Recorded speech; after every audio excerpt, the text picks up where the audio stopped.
Nosso boa noite a todos.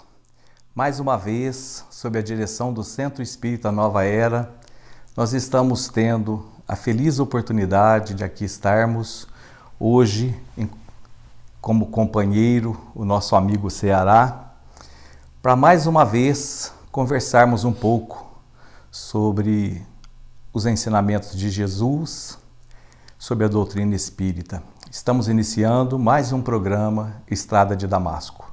Fique conosco. Ceará, boa noite. Boa noite, Donizete. É um prazer estar mais uma vez na sua companhia e dos nossos telespectadores, aqueles que seguem o programa Estrada de Damasco. Muito bem. Eu sei que você preparou para a gente hoje um estudo com o tema Vigiai e Orai. Vamos lá. Vigiai e orai. Tudo na nossa vida passa por isso, você reparou? É muito importante.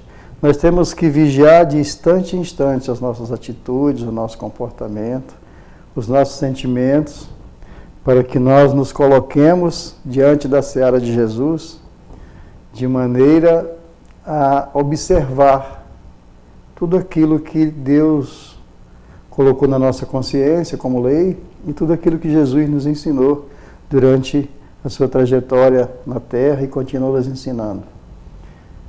Esse vigiar, Donizete, eu acho extremamente importante, sobretudo porque orar, todo mundo é capaz. Vigiar, nem todo mundo é capaz. Então, se nós formos olhar na sociedade o que acontece hoje, no meio dos homens, nós vamos verificar a cada instante verdadeiras catástrofes por falta do vigiai.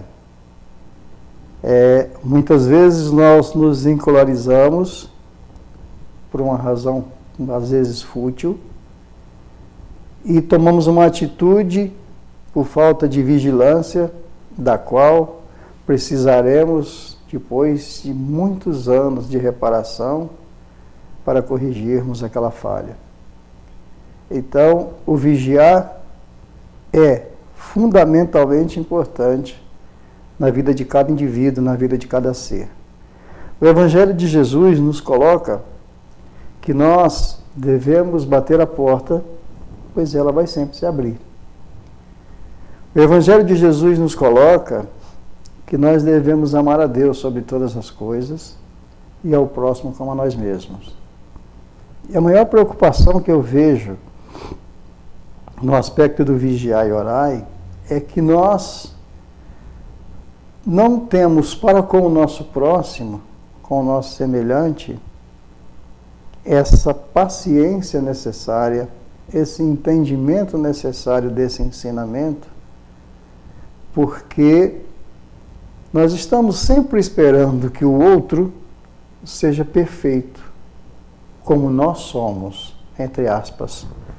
Porque nós, muitas vezes, fazemos um auto-julgamento e achamos que estamos no nível de perfeição que as pessoas têm que nos ter como espelho, quando, na verdade, não é esse o caminho, né?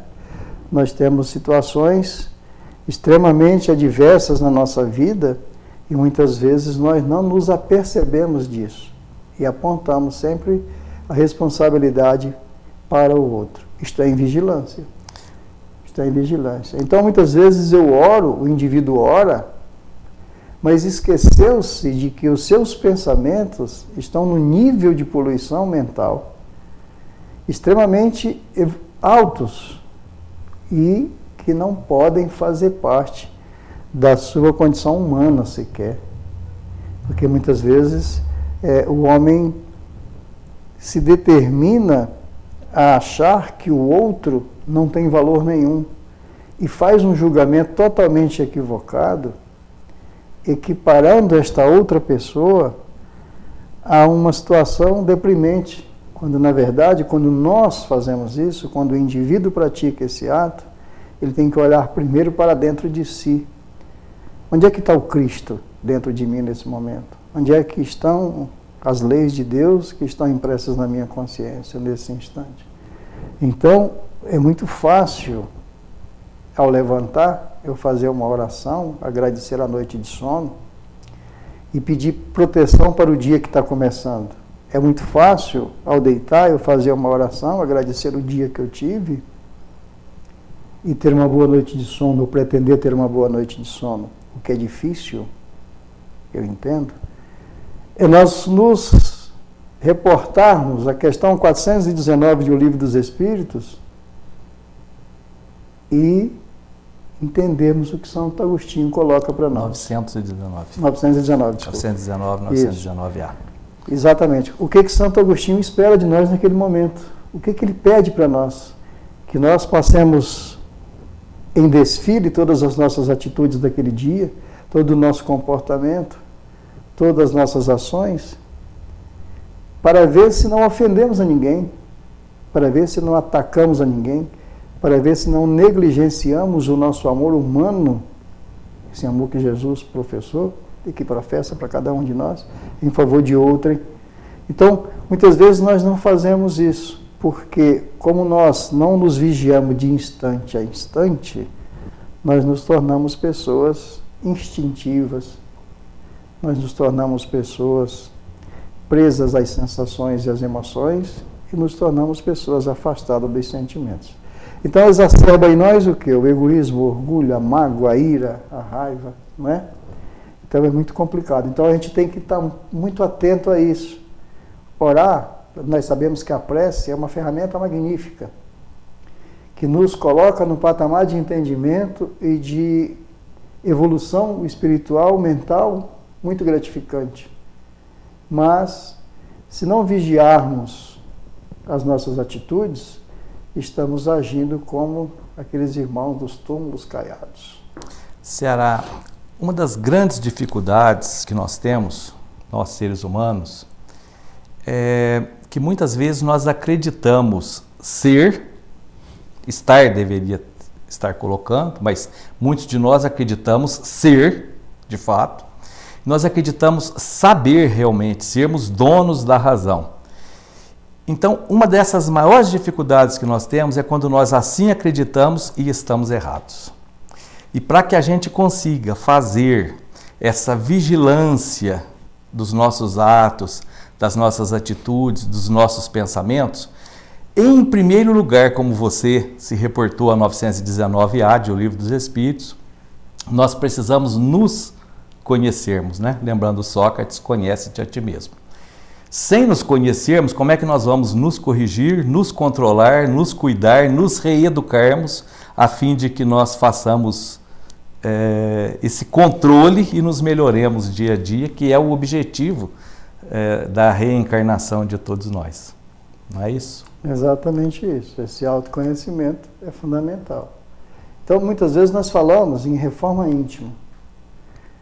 Entendemos que precisamos reformar moralmente, porque nós precisamos conseguir a salvação. Porque nós estamos num processo de evolução constante e estamos num plano de prova e expiação, em que estamos pleiteando pelas nossas atitudes morais, pela nossa vigilância, chegarmos ao mundo regenerado.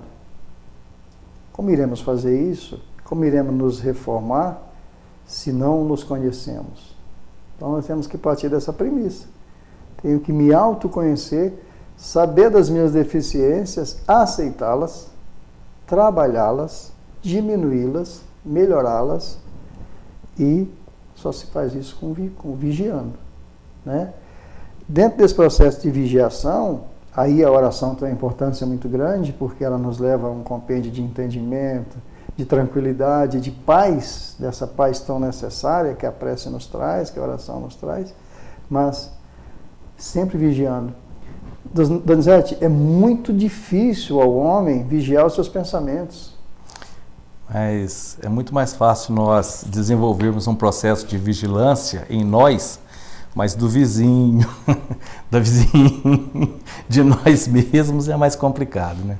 Você já observou que muitas vezes nós estamos numa vibração de amor, fazendo uma prece, e por 5, 6, 10 segundos nós conseguimos nos manter naquele diapasão, mas a partir daí nós começamos a ter interferências de pensamentos mais diversos, que nos levam a situações extremas de pensar, poxa, mas por que eu estou pensando isso aqui agora? Isso tudo é exercício. Exercício de vigilância. Nós não vigiamos isso como deveríamos. Todos nós sabemos que no plano em que nós vivemos, as energias são muito saturadas, são muito difíceis. Nós encarnados temos os sentidos humanos muito limitados. Então o que ocorre? Nós somos atacados por pensamentos de irmãos que muitas vezes querem nos desequilibrar. Quando nós cedemos a esse desequilíbrio, por qualquer razão, nós deixamos a vigilância de lado. Aí não adianta, no momento seguinte, eu pensar, puxa vida, eu errei aqui, pisei na bola, minha consciência me avisou de que eu agi por instinto. Eu vou fazer uma prece para me redimir. Ok, eu fiz uma prece, mas eu tenho que recuperar esse processo da vigilância. Eu tenho que estar atento a isso, porque no próximo ataque que eu vou sofrer, que pode ser daqui a 2 segundos, eu tenho que saber que eu não posso ceder àquela má tendência. Será? E o interessante aí colocarmos é que muitas vezes nós até acreditamos que seja um ataque externo. Ele só nos tocará, mexerá conosco, se nós já tivermos em nós o germe, se nós já tivermos aquele defeito de caráter, aquele defeito moral, e eles sabem disso, então eles vão exatamente no ponto. Mas na grande maioria dos casos, não é um ataque externo, ataque, aspas, externo. Não são forças externas nos incomodando. São as nossas mazelas morais, que a água por cima está serena, mas lá no fundo ainda está completamente no lodo, completamente são os erros do passado, são os hábitos do passado, aquilo que nos acostumamos a fazer no passado, que volta e meia vem à tona e a gente tem aquela ideia maluca e pensa, meu Deus, quem está me levando a isso? De onde saiu isso? E começa lá, Pai Nosso que estais nos céus, e naquele desespero, muitas vezes até sem conseguir realmente concentrar-se na prece, e na verdade é nosso mesmo. Somos nós mesmos, é o nosso lodo, o fundo que remexeu e vem à tona. Porque nós estamos aqui para quê? Exatamente para aprendermos a conviver e irmos modificando gradativamente as nossas tendências, os nossos hábitos, fazendo o quê? Essa reforma, de que forma? Vigiando cada ato, cada atitude, cada instante da nossa vida e nos mantendo em prece, em oração, para estarmos ligados com o Criador. E às vezes a gente não faz dessa forma. Kardec pergunta no Livro dos Espíritos, né, Donizete, os Espíritos interferem na nossa vida mais do que imaginas, em alguns casos até os dirigem. Por que eles têm essa facilidade de nos dirigir?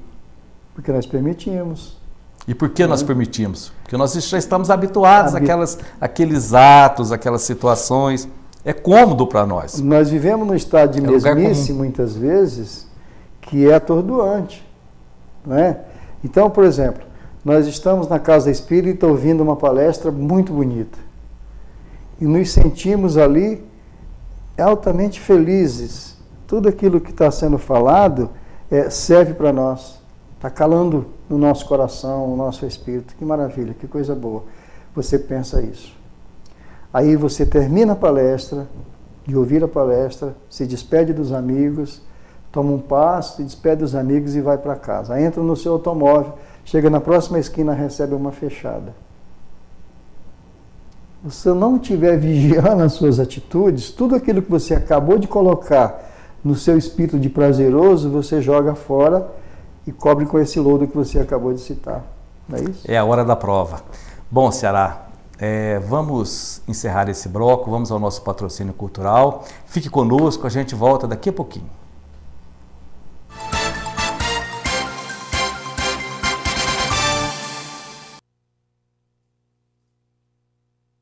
Olá!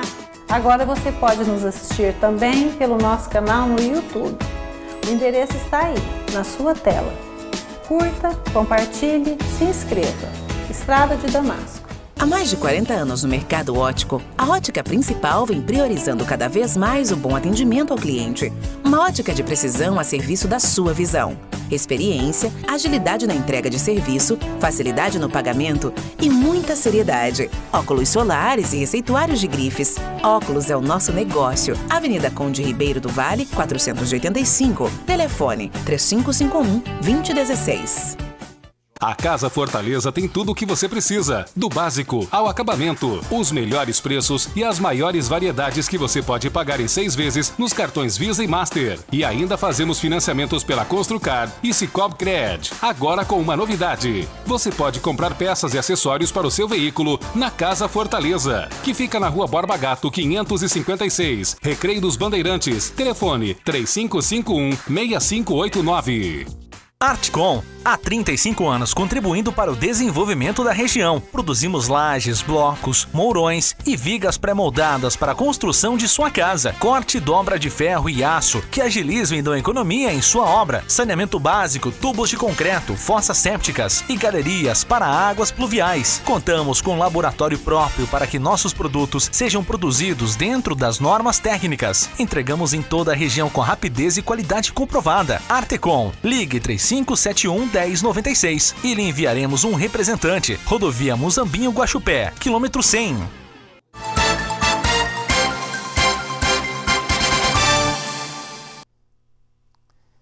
Sob as bênçãos de Deus, de Jesus, estamos retornando com o programa Estrada de Damasco, que tem a direção do Centro Espírita Nova Era, e hoje está conosco o companheiro e amigo Ceará.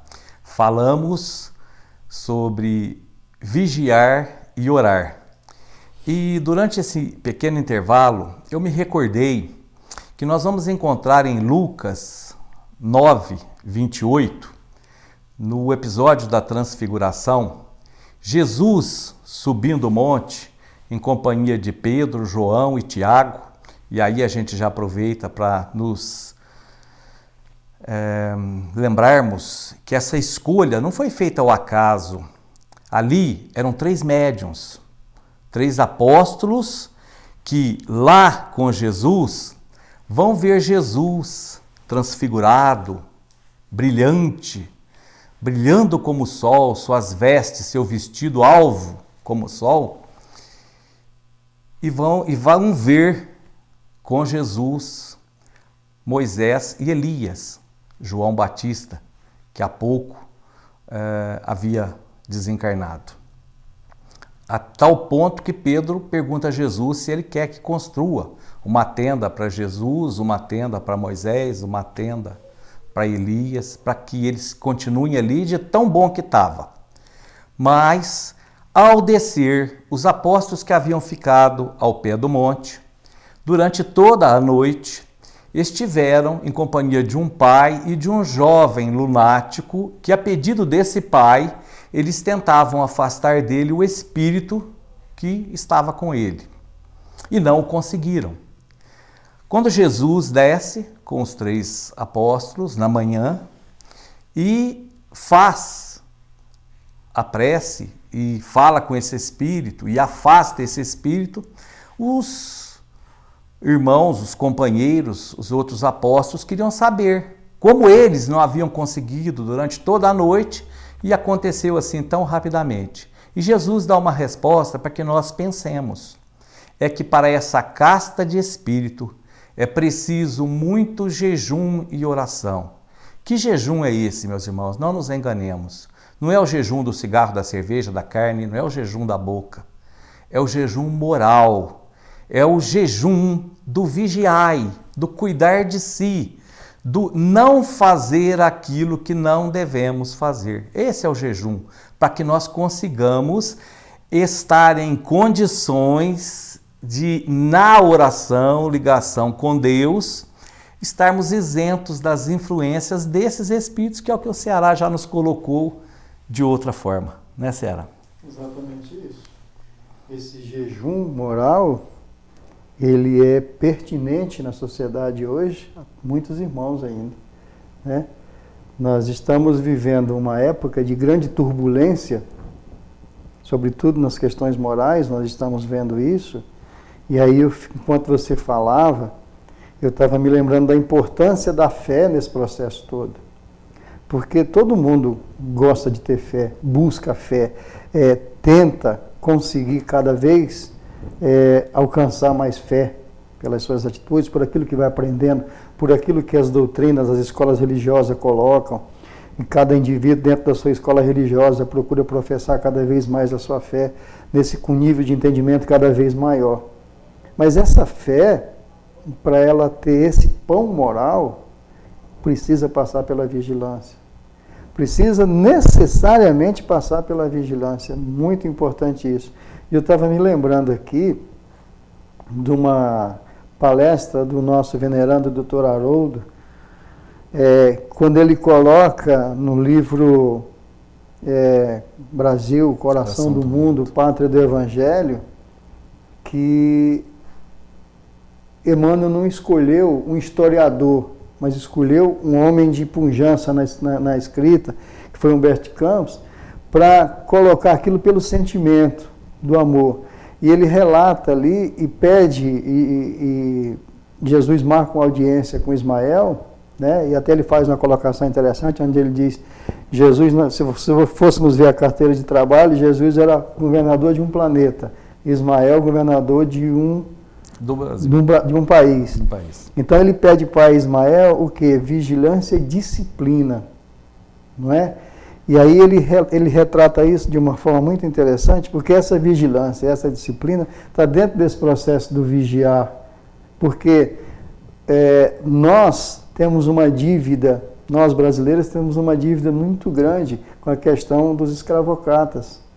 Dos escravos, né? A questão escravocrata para nós é uma questão que vai sempre estar na nossa mente. Nós fomos senhores de escravos.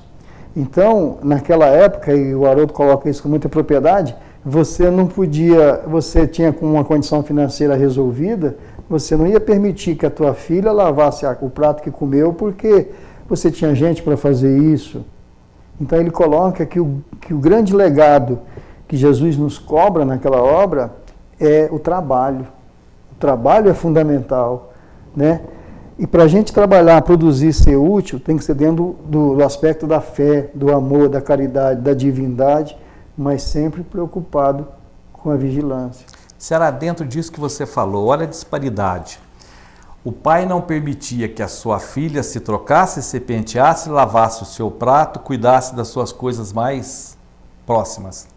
Não se permitia que a mulher educasse os seus pequenos, desde a amamentação, tendo inclusive uma ama de leite, para que a mulher não o fizesse.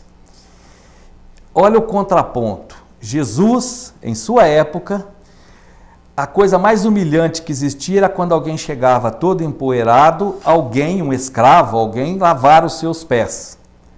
Jesus se abaixou e fez isso com todos os apóstolos.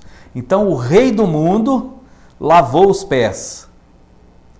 E os reis e rainhas do mundo de agora, ou de até há pouco tempo atrás, na época dos escravos, que você acabou de nos colocar, não se podia arrumar a cama, não se podia isso, não se podia aquilo, porque tinha alguém escravo, não remunerado, para fazê-lo. Esse é um compromisso que nós carregaremos ainda, certamente, por muitos séculos, até conseguirmos realmente fazermos o oposto, nos doando, né, através do bem, do amor, do atendimento aos irmãos de caminhada, para refazermos essa estrada e iluminarmos a nossa estrada. Por que eu quis colocar essa situação? Para mostrar que nós somos vigilantes desde sempre. Sempre fomos, né? Não começou agora, nós somos desde sempre. Então já vivemos outras encarnações, já passamos por outras vidas na matéria e ainda estamos nesse processo. Se nós ainda somos invigilantes hoje, da maneira como somos, nós homens, indivíduos, é porque nas encarnações pretéritas nós fomos ainda piores. Nós estamos evoluindo. O melhor de nós é hoje. O melhor de nós é hoje, estamos crescendo. Mas é preciso que cada indivíduo tenha consciência disto, porque eu não vou vigiar os seus atos, as suas atitudes. Você não vai vigiar os meus, o do outro, do outro. Cada um vai vigiar suas próprias atitudes. Quando cada um vigiar suas próprias atitudes, os seus próprios conceitos, as suas próprias realizações no campo do Evangelho, certamente nós teremos um mundo melhor. Nós teremos que nos preocupar muito mais em orar, em encher esse planeta de energias positivas através da prece, do que com a vigilância. Porque então, aí nós já teríamos vencido. Teríamos vencido essa etapa. Essa etapa. Então, eu acho que vigiar e orar, dentro do processo evolutivo, é uma das ferramentas necessárias à reforma individual de cada homem, de cada indivíduo. Né? Quando nós nos lembramos, Ceará, que as duas maiores mazelas de nós, os homens, ainda são o orgulho, o egoísmo, orgulho. Quando nós nos lembramos que lá atrás nós tínhamos que vencer as intempéries, nós tínhamos que sair à caça, nós tínhamos que vencer uma série de coisas, as feras e tal, nós nos habituamos, é o velho hábito tão nocivo que a gente não vigia para mudar, nós estamos falando de vigilância, não vigia para mudar, não se observa, não se conhece. E a gente passa a encarnação inteira repetindo, nem para errar nós mudamos, nem para errar nós temos criatividade. A gente continua errando como errava antes. Por que nós nos tornamos, de alguma forma, egoístas? Porque nós tínhamos que correr atrás do nosso alimento, nós tínhamos que lutar por ele. Hoje é muito mais fácil, nós continuamos correndo atrás das nossas necessidades do corpo. Sim, realmente precisamos. Temos que viver no mundo como homens do mundo, mas não com tantas dificuldades como a gente tinha no passado. E nós não nos reformulamos nesse sentido. Nós ainda continuamos correndo atrás do material, sem muita preocupação com o espiritual. Quando Jesus nos indicou o oposto, nos preocuparmos com o divino, com as coisas dos céus, que as outras nos seriam dadas por acréscimo. E nos deu o exemplo do pássaro, dos lírios do campo, etc., que nós conhecemos, né? Tão bem, creio que todos nós conheçamos. E nós continuamos nos afundando, deixando a vida nos levar, vida leva eu, sem essa vigilância, sem esse cuidado tão necessário. Donizete, eu acho o seguinte, veja, nós estamos vivendo um momento de transição. Nós falamos isso toda hora, ouvimos isso toda hora dentro do movimento espírita. E não é que isso é um fato que não dá para se negar. No nosso país, Brasil, nós estamos vendo uma situação extremamente crítica em tudo que está acontecendo com o país, não vamos entrar aqui nesse aspecto. Mas, você reparou como a invigilância nossa, de homens encarnados, fica bem evidente, bem exacerbada exatamente nesse processo? Porque não se percebe ninguém tendo a paciência de entender tudo o que está acontecendo. Existe a crítica, existe o julgamento, existe a necessidade de execrar aqueles que estão no erro, como se nós também não tivéssemos nenhum tipo de erro. Então é preciso aceitar essa situação que está acontecendo aí, porque para que essa situação se arrume, se transforme, e ela só vai se transformar se nós vigiarmos isso individualmente, aceitando o que está acontecendo, ao invés de criticar, colocar energia boa, colocar um bom pensamento e vigiar no sentido de dizer o seguinte: isso aqui vai mudar amanhã para melhor. Sem dúvida. Certo? A mudança que nós queremos ver no mundo começa em cada um de nós. O que está acontecendo acima de nós tem a ver conosco, porque a sociedade, os homens, nós somos educados aqui, ali adiante e ascendemos. Então, é nosso. Nós somos também responsáveis por tudo isso. Aqueles que nos dirigem são por nós eleitos, nós somos responsáveis, já que nós estamos falando disso. E essa mudança tem que acontecer a partir de nós mesmos, mas não com críticas, não com negatividades, mas muito pelo contrário, com positividade. Quem já leu o livro A Caminho da Luz sabe muito bem que no começo isso aqui era o caos e hoje é essa maravilha, essa coisa linda que é o mundo, para que desfrutemos das belezas naturais e etc.